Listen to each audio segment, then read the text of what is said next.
Assalamualaikum warahmatullahi wabarakatuh. Benar syiar Islam, mudah-mudahan tambah berkah, tambah manfaat. Amin. Rabbana atina fid dunya hasanah wa fil akhirati hasanah wa qina adzabannar. Alhamdulillah.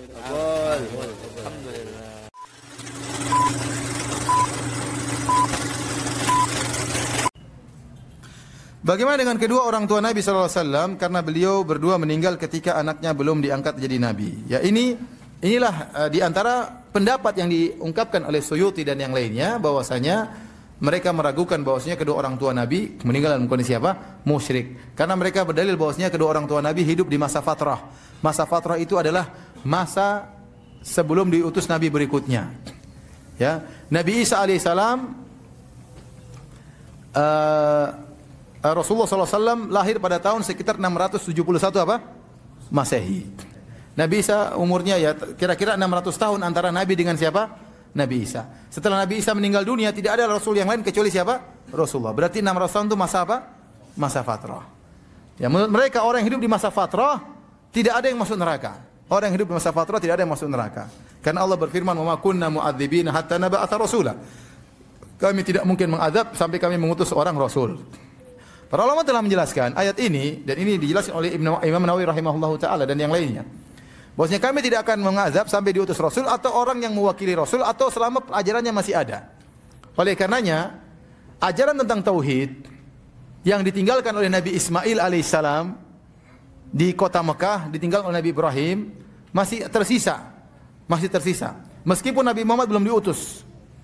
Oleh karenanya, di zaman fatrah tersebut ada orang-orang dikenal dengan Al-Ahnaf, yaitu orang-orang yang bertauhid tidak melakukan kesyirikan. Di antaranya Waraqah ibn Naufal. Waraqah ibn Naufal beragama Nasrani tapi dia tidak berbuat syirik. Sehingga dia meninggal dalam kondisi muslim. Rasulullah mengabarkan, "La tasubbu Waraqah." Jangan kalian mencaci maki Waraqah, sungguhnya aku melihat bagi Waraqah surga, satu surga atau dua surga. Jadi dia meninggal masuk surga. Ya, sebaliknya ada orang-orang yang divonis oleh Nabi dalam neraka jahanam meskipun di masa fatrah.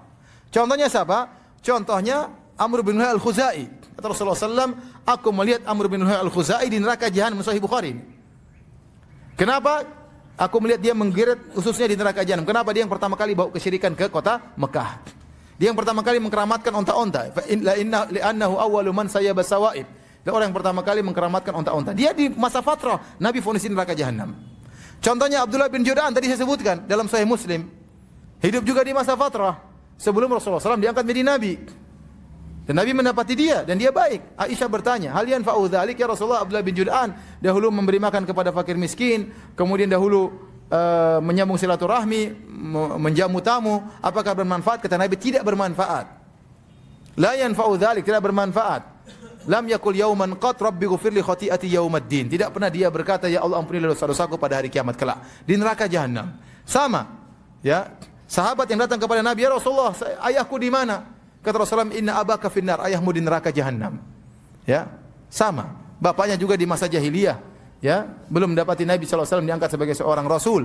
Jadi banyak orang-orang seperti tadi Hatim At-Tai. Ya, anaknya bertanya, "Ya Rasulullah, ayahku bagaimana? Dulu sering bersedekah, sering dermawan." Kata Rasulullah SAW, tidak bermanfaat. Karena abuka yaf'alu dzalik, yuridu syai'an fa adrakahu.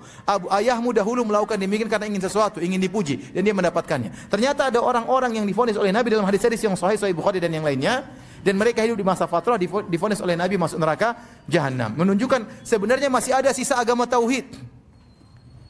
Dan di antara orang-orang divonis oleh Allah Subhanahu wa taala meninggal dalam kondisi musyrik, di antaranya ibunya Nabi dan ayahnya Nabi sallallahu alaihi wasallam.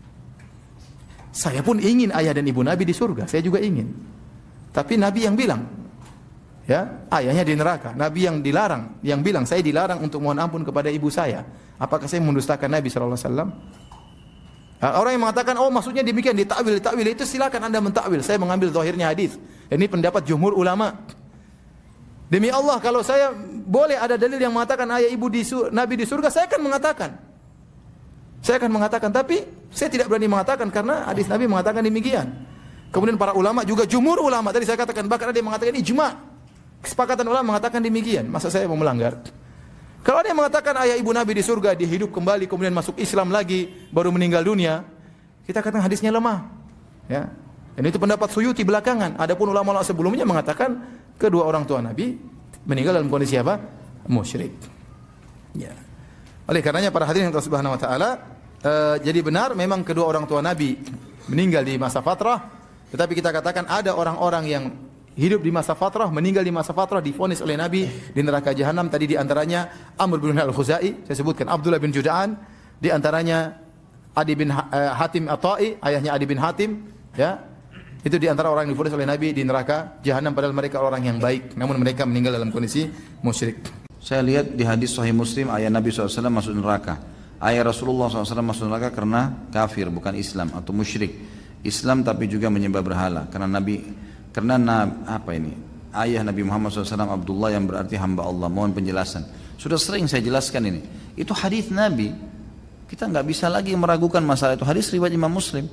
Nabi SAW mengatakan pada seorang sahabat, ayahku dan ayahmu di neraka. Apa begitu penyampaiannya? Ya sudah, kita terima apa adanya kan. Kita tidak pernah bertemu dengan Nabi SAW, kita tidak pernah bertemu dengan ayahnya Abdullah, kita nggak tahu. Tapi Nabi SAW wajib kita imani kenabiannya. Dan beliau telah menyampaikan tentang ayahnya. Kalau kita sayang dengan ayah Nabi SAW, Nabi SAW lebih sayang kepada ayahnya daripada kita.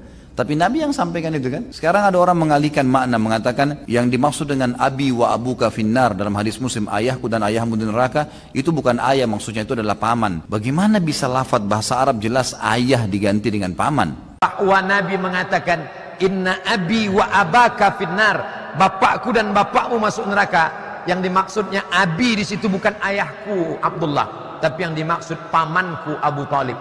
Orang Arab biasa menyebut paman dengan abi. Begitu jawaban Mufti Syekh Ali Jum'ah dalam kitab Al-Bayan lima yushghilul adhan. Orang tua Nabi di neraka. Kok usil banget kamu ini? Kok usil banget urusan Nabi Muhammad SAW di neraka dan sebagainya? Apakah kamu ini masalah apa? Kok tega sekali ngurusi bapak ibu Nabi Muhammad di neraka? Apakah memang ada hadis Nabi, hadis sahih tentang seorang laki-laki yang bertanya kepada Rasulullah, bagaimana tentang bapakku? Nabi menjawab, bapakmu dan bapakku di neraka. Itu hadis namanya khabar ahad. Hadis ini adalah sahih, akan tapi biarpun itu hadis sahih yang tidak mutawatir, kalau bertentangan dengan sesuatu yang mutawatir dan lebih kuat, maka itu dipinggirkan. Ada dalam Al-Quran, wa ma kunna mu'adzibina hatta nab'atha rasula. Sungguh kami tidak akan menyiksa siapapun sampai datang utusan. Jadi sebelum Nabi Muhammad diutus, itu masa fatrah. Di situ orangnya selamat, tidak mungkin disiksa oleh Allah Subhanahu wa taala. Allah pantang nyiksa hambanya yang belum ada syariat turun.